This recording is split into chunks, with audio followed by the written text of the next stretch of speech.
Salut à toi, j'espère que tu vas bien. Bienvenue sur cette vidéo. Alors, on va parler du sommeil. Le sommeil, à chaque fois, on entend dire voilà, il faut faire attention à son sommeil. Il faut faire 8 heures par nuit. Il faut couper les écrans. Bref, toutes ces choses-là, on les entend tout le temps. Aujourd'hui, je vais te donner des vrais conseils, des choses que tu peux mettre en application pour agir réellement sur la qualité de ton sommeil. Et si on en parle autant, c'est pas pour rien. Les recherches scientifiques ont montré que le sommeil était ultra important.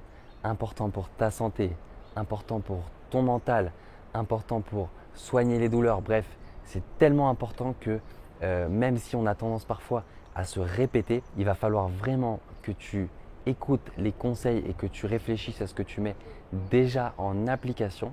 Et s'il y a des choses que tu n'appliques pas déjà, je t'invite réellement à les mettre en place pour optimiser la qualité de ton sommeil. Si tu ne me connais pas encore, je m'appelle Aubin et bienvenue sur la chaîne Kiné Coach Santé. Si tu n'es pas encore abonné à la chaîne YouTube, je t'invite tout de suite à le faire, ça m'aiderait énormément et puis ça permettra de ne pas rater mes prochaines vidéos. Allez, on passe tout de suite au vif du sujet. La première chose dont je voulais te parler, il s'agit de la pollution lumineuse. Il a été montré que de dormir dans le noir complet permet d'améliorer considérablement la qualité de ton sommeil. Donc aujourd'hui, est-ce que tu dors vraiment dans le noir complet total? Est-ce qu'il y a des LED? Est-ce qu'il y a des faisceaux lumineux? Est-ce qu'il y a des petites lumières qui passent?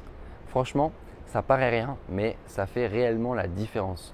Donc je t'invite à essayer de créer le noir complet dans la pièce où tu as prévu de dormir, donc dans ta chambre.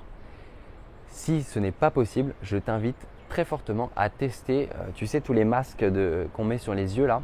Aujourd'hui, ils font des masques de bonne qualité avec des petits coussins au niveau des yeux qui permettent donc de ne pas écraser complètement le visage, mais de garder voilà, un certain confort tout en étant dans le noir complet. Donc je t'invite à investir dans ce genre de petits produits qui va te coûter entre 5 et 20 euros et tu vas clairement voir la différence sur la qualité de ton sommeil. Deuxième conseil que je vais te donner, cette fois-ci, on va parler de la pollution auditive. Je ne sais pas si tu as le sommeil léger, mais moi personnellement, le moindre bruit me réveille. Donc si tu dors en appartement ou si tu dors en maison, essaye de faire en sorte, pareil, de te créer un cocon confortable dans lequel tu n'as pas des bruits qui vont venir te gêner, que ce soit des sonneries de téléphone, des SMS, des notifications, voilà, des bruits, les voisins, etc. Donc encore une fois, si jamais ce n'est pas possible pour toi de créer cet environnement, je t'invite à utiliser des boules qui ou des bouchons d'oreille ou tout simplement, il existe même des appareils un peu plus chers, un peu plus sophistiqués qui permettent une réduction du bruit pendant la nuit. Donc je t'invite à t'y intéresser également. Moi personnellement, je l'utilise assez souvent, ça m'aide beaucoup parce que j'ai un sommeil qui est très léger et ça peut réellement faire la différence. Moi, je ne me lève plus pour aller aux toilettes depuis que j'utilise ce genre de choses. Ça marche très bien. Donc même si ce ne sera pas très esthétique quand tu auras ton bandeau sur les yeux plus les bouchons d'oreille, en tout cas, tu auras un sommeil réparateur et puis tu seras en forme la journée et la journée, tu seras une personne qui rayonnera. Donc pour ça, il n'y a pas de problème. Ensuite, le fameux conseil qu'on est 1% à appliquer mais qui pourtant fait toute la différence, c'est les écrans le soir.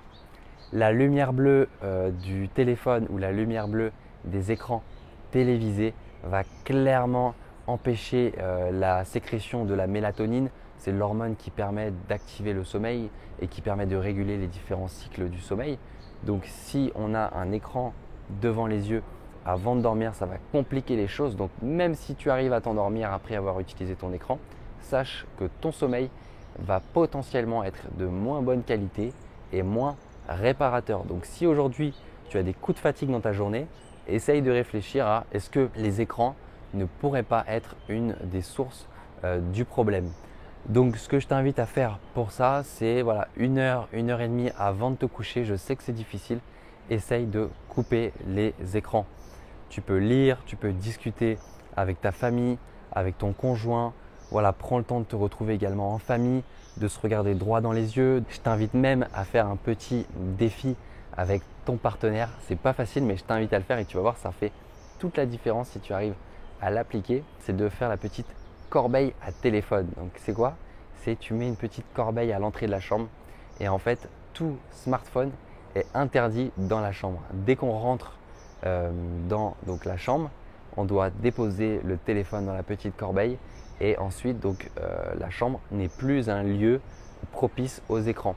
Si on veut utiliser nos écrans, on va dans le salon ou dans une autre pièce de la maison, mais la chambre n'est pas adaptée à ça. Ça permet vraiment de se retrouver, ça permet de retrouver une complicité, ça permet de lire, ça permet d'améliorer la qualité du sommeil. Donc je t'invite à faire le test et si réellement tu l'as fait, dis-le moi en commentaire, franchement, bravo à toi. Si tu n'arrives pas à couper totalement les écrans le soir, tu peux également utiliser le mode nuit.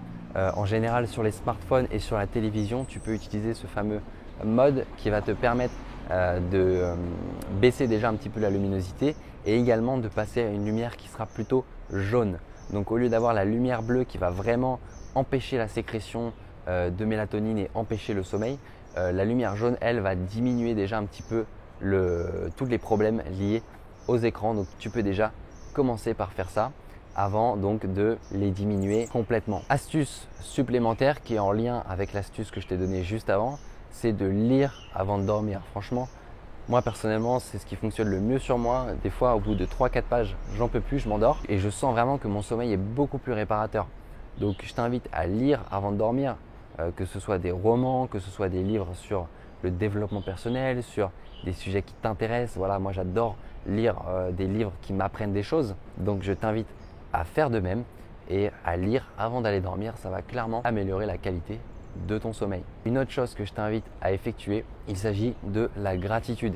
Il faut savoir que juste avant de dormir et le matin au réveil, c'est vraiment des moments qui sont cruciaux par rapport au reste de notre journée.